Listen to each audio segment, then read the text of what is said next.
everyone. Today I am going to discuss with all of you some important aspect of cell biology.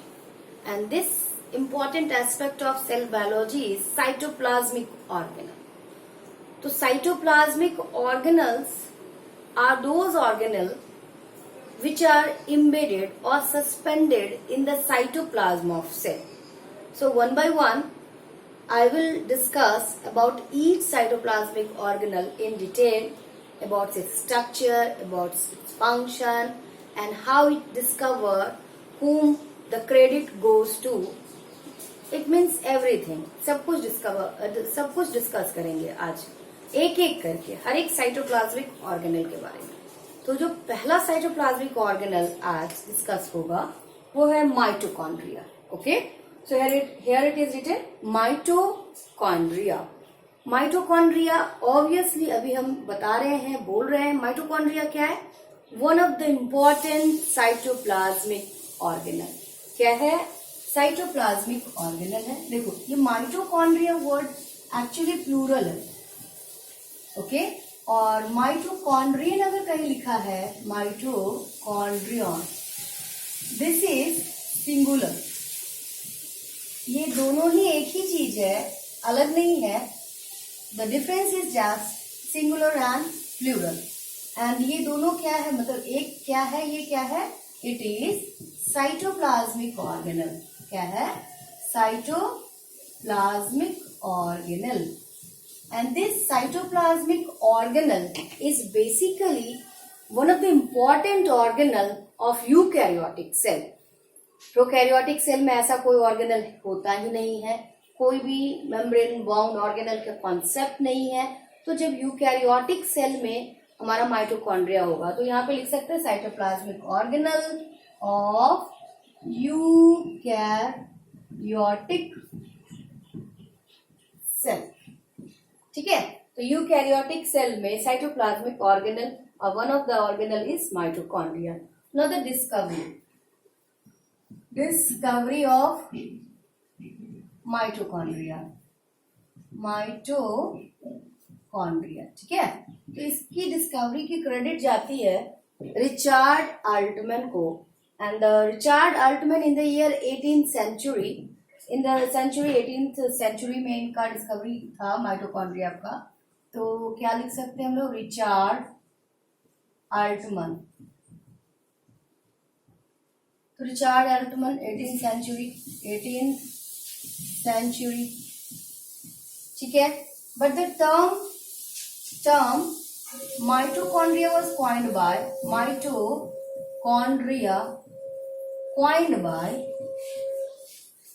by C. Bender, Carl Bender.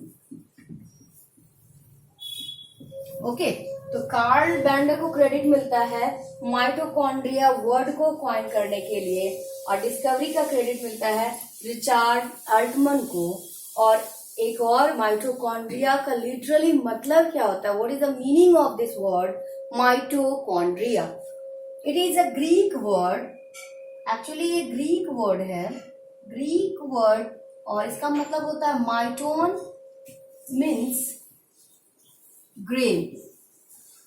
Okay, तो grain, कॉन्ड्रियन is for thread. तो माइटोन means grain, तो granular thread. Granular thread is actually the literal meaning of mitochondria. इसका मतलब है कि mitochondria कैसा दिखेगा जब साइटोप्लाज्म में इसको ऑब्जर्व किया गया. इतनी इजीली ऑब्जर्वेशन तो हुई नहीं होगी, because the size of mitochondria is small. Cell खुद भी स्मॉल है, इसके अंदर छोटे छोटे ऑर्गेनल, और उस ऑर्गेनल में माइटोकॉन्ड्रिया भी छोटा सा ऑर्गेनल है, having diameter of about 1 to 2 micrometer. ओके, तो बहुत ही छोटा सा ऑर्गेनल होता है. ये ट्रेन लाइक ऑर्गेनल है एक्चुअली, बट इसकी फंक्शनल एस्पेक्ट काफी इंपॉर्टेंट रोल प्ले करती है. How it plays a very important role because it is also regarded as power house of cell. सोचो, मतलब माइटोकॉन्ड्रिया को पावर हाउस बोला जाता है. पावर हाउस मतलब क्या? मतलब जहां पे पावर जनरेट हो रहा है. पावर मतलब क्या, एनर्जी। तो एनर्जी के साइट को अगर आप देखोगे सेल में, तो कहाँ पे एनर्जी बन रहा है, माइटोकॉन्ड्रिया पे बन रहा है, और हम इसीलिए भी इसको क्या बोलते हैं, पावर हाउस ऑफ सेल। तो एक एक करके अभी हम पहले इसके स्ट्रक्चर को दिखाते हैं कि how the structures looks like. तो it is all about the discovery, it is all about the mitochondria literal meaning and all. Now come on to the history over. अब आते हैं हम लोग इसके स्ट्रक्चरल एस्पेक्ट पे। तो स्ट्रक्चर कैसा है भाई, इसका स्ट्रक्चर, क्योंकि ये बहुत ही छोटा सा है, बट ये अपने आप को सराउंडेड किया हुआ होगा। सराउंड इसलिए भी करता है क्योंकि इसको दूसरे ऑर्गेनल से अलग होना है। हर एक organelle in case of eukaryotic cell have its own surround. Almost सबके पास या तो डबल है या सिंगल मेम्ब्रेन है, but in case of mitochondria it has double membrane. तो इसका इन्वेलप कितना है, पहले स्ट्रक्चर लिखो, स्ट्रक्चर। ओके, ना स्ट्रक्चर में क्या क्या था, स्ट्रक्चर में डबल मेम्ब्रेन,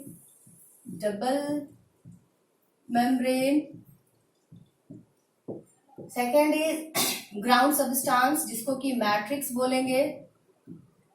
मैट्रिक्स क्या है, ग्राउंड सबस्टांस। और इसी मैट्रिक्स में इसके सर्कुलर डीएनए भी होते हैं। देखो ये बहुत ही इंपॉर्टेंट है, सर्कुलर डीएनए और prokaryotic type of DNA. Prokaryotic क्या था, सेल, प्रिमिटिव सेल। तो प्रोकैरियोटिक टाइप भी हम लोग यहाँ पे लिख सकते हैं।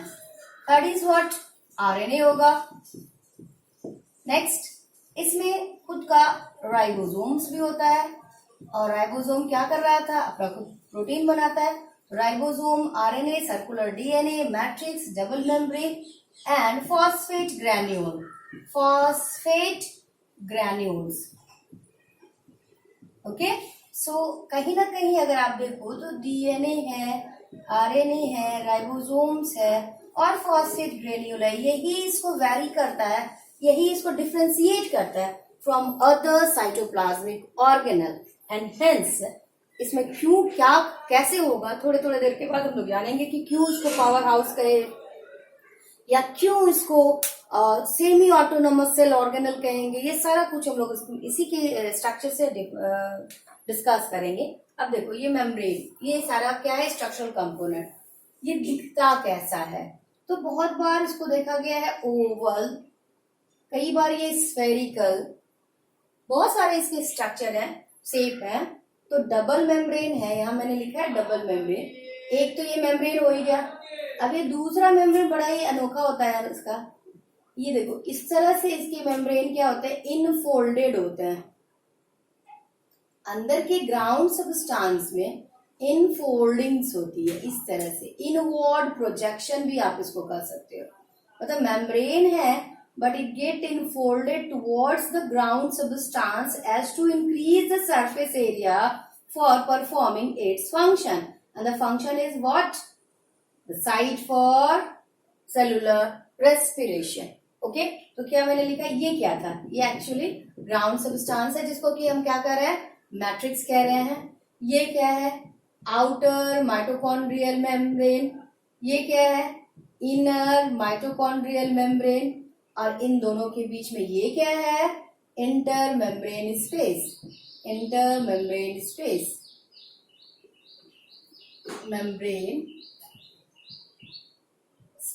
ओके, ये भी बहुत इंपॉर्टेंट है। दोनों मेम्ब्रेन के बीच का ये स्पेस है, ये outer mitochondrial membrane, MM for mitochondria and membrane, inner mitochondrial membrane. This is the ground substance called matrix, जो यहाँ पे मैंने लिखा है मैट्रिक्स। इसी मैट्रिक्स में सर्कुलर डीएनए, तो लो भाई यहाँ बना दिया circular DNA.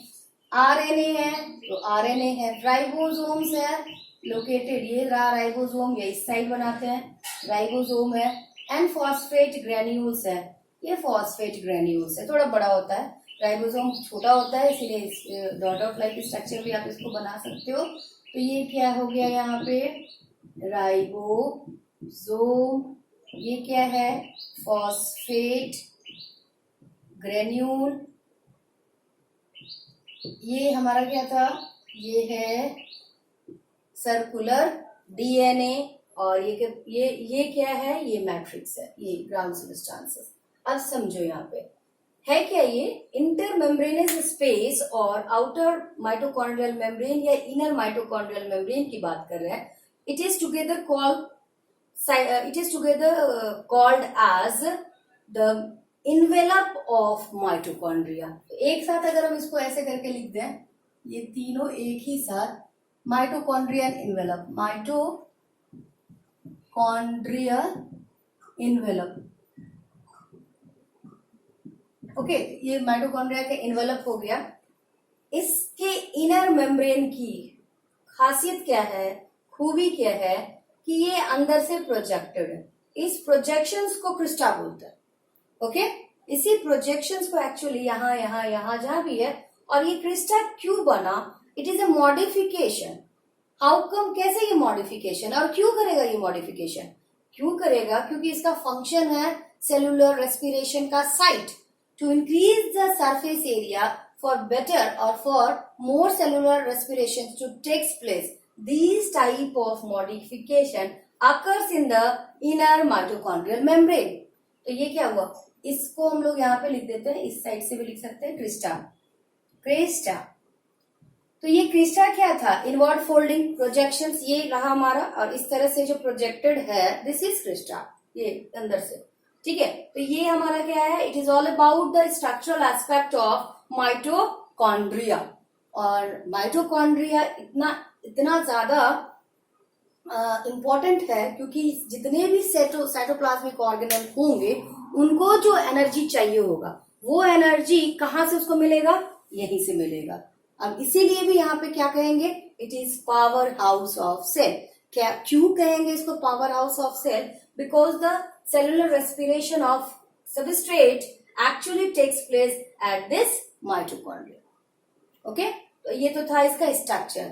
Now we will talk about the function. तो अगर ये स्ट्रक्चर इस तरह से है तो फंक्शन के लिए इसको हटाना पड़ेगा। Now look at the function.